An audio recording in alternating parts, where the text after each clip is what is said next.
Hey, welcome to my weekly Holistic Health Hacks with Robin.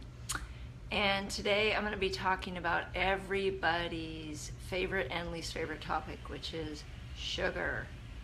So by now, I think most of y'all have figured out at some point in your life that sugar's not really very good for you. So let's be specific about what sugar I'm talking about. There's a couple different forms of sugar we should avoid. The first one is just white table sugar, and the reason we should avoid it, even though it was originally at one time sugar cane, the reason we should avoid it is that it is highly refined, and in that refining process it completely changes the molecular structure, and it's actually almost close to toxic and a poison for our body.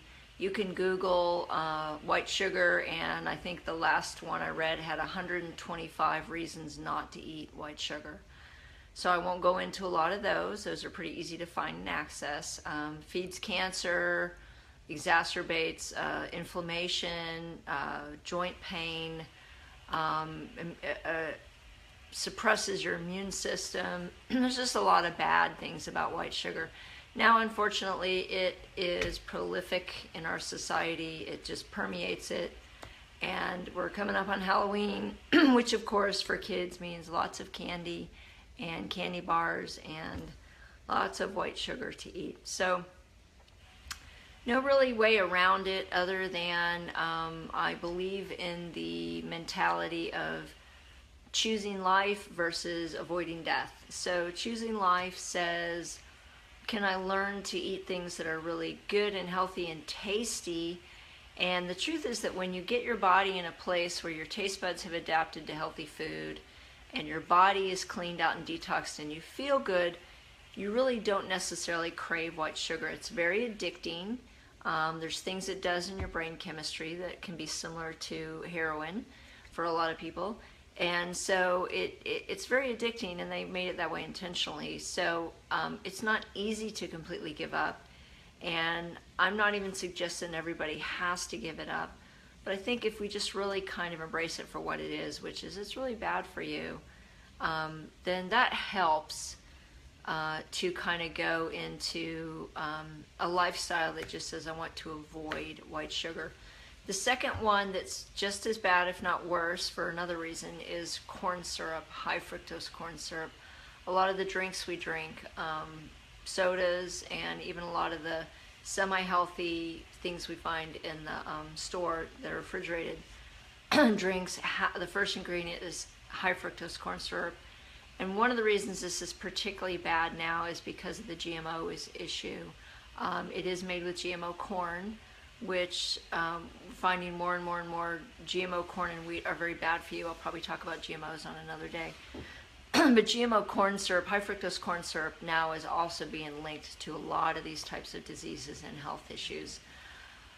So let's talk about what to do instead. So rather than completely give up things that you like, let's talk about alternatives.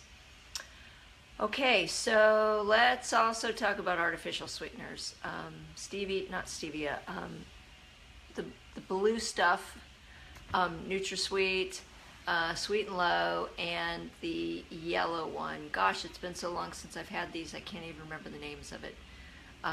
So it'll come to me at some point, but you know which one I'm talking about. So these are all chemical sweeteners and have actually really been linked. I believe that even with the NutraSweet, the FDA pushed it through quickly, and there's been a lot of health issues that people have reported, especially related to brain and autoimmune diseases related to NutraSweet.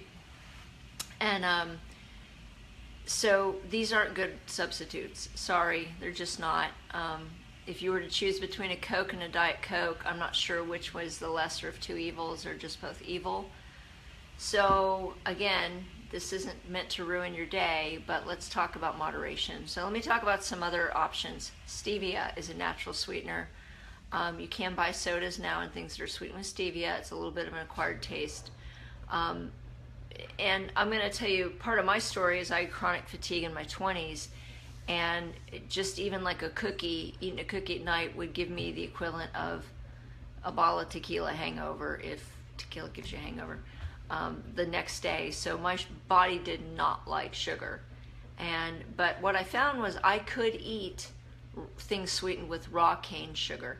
So the more natural the sugar, the closer to the raw, the organic raw cane sugar, the turbinado, those are the raw sugars that have not been highly refined, and they don't break down in your body. They don't have the same molecular structure, and those are acceptable. I can do any of those, and I don't get the same kind of reaction that I do with white sugar. So that may be true for other people. If you have insulin resistance, they are still sugars, and it is still a form of sugar, and it may be an issue where you can't do that either, or diabetes. But as far as normal people who don't have any blood sugar or pancreas or insulin issues, then I think that you can be fine with substituting the raw cane, the raw sugar, that type of thing. Starbucks has it, 7-Eleven has it. So now most of these places are offering it as an alternative to sweetened coffee, tea, these types of things. So most of the time when we're sweetening a drink, we can find these alternatives pretty easily. Honey, agave, these are all natural sweeteners as well. Rice syrup, these are all natural sweeteners. I think the real issue is when we're talking about desserts or sweets. And so there are places, there's xylitol is frequently used now in the things that are sugar-free with sweeteners as far as like desserts or candies are. And xylitol tastes very close to white sugar. Usually you can't tolerate a lot of xylitol, it can cause cramping, but it does have a similar taste to sugar, and it doesn't have the same negative effects as white sugar. So you got to work a little bit harder to find desserts that you're store-bought, but almost all the stores now sell things that are sweetened naturally. A lot of the Whole Foods, Sprouts, those types of places will sell sweets that are sweetened with organic raw cane sugar or natural sugars. You want to try to avoid white flour as well. Probably a different topic for a different day. We're going to talk about gluten, wheat, and corn on another day.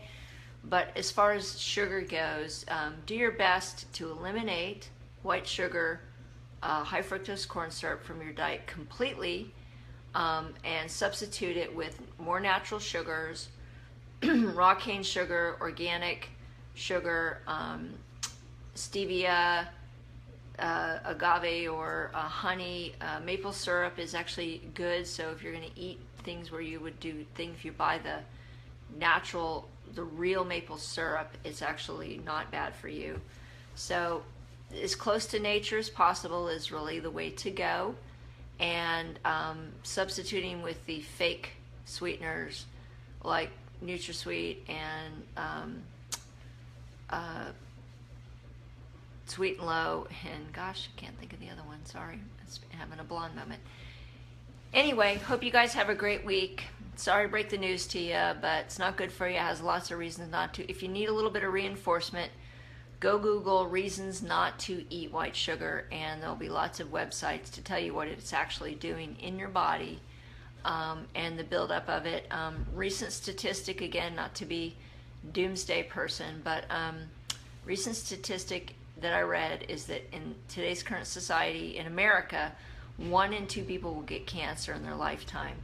So reason to take diet change seriously. Sugar feeds cancer cells, and it just really has no redeeming value other than the taste. And your taste buds adapt to something different. If you've ever gone off sugar for a little while and you go back to eating something sweet, you'll notice usually it tastes a lot sweeter than it seemed to before, because you build up a tolerance for sweetness. And so a lot of people who eat really natural will not really like sweet things once they go back to eating them because they taste too sweet. So your taste buds can change and be desensitized and altered, and you can also get them detoxed and cleaned out. So things like taste do change. So look for natural things. If you like to bake, there's lots of online recipes where you can substitute natural sweeteners for the things like the sugar and the brown sugar and that type of thing, and come up with a similar texture and a great product that's a little bit healthier. So good luck with that, and see if you can figure out a way with the kiddos. highly encourage you to figure out with the kiddos to limit the amount of candy that they get on the Halloween thing. If you'll notice, and I've tracked this for a few years, often trick-or-treaters, your kids, within about mid-November, kids start getting really sick. The flu starts getting really epidemic, and kids are catching all kinds of things starting about mid-November, and they blame it on the weather and the seasons. But I always wonder if a little bit of it doesn't have to do with the fact that these kids just pigged out on candy right after Halloween for at least a week every day, and it was just too much for their immune system and really suppressed their immune system, and they caught something. So anyway, be blessed, have a great week. Hope to see you on my Friday or Saturday show, and enjoying this weather in Texas. So hoping you're having good weather where you are too. Bye.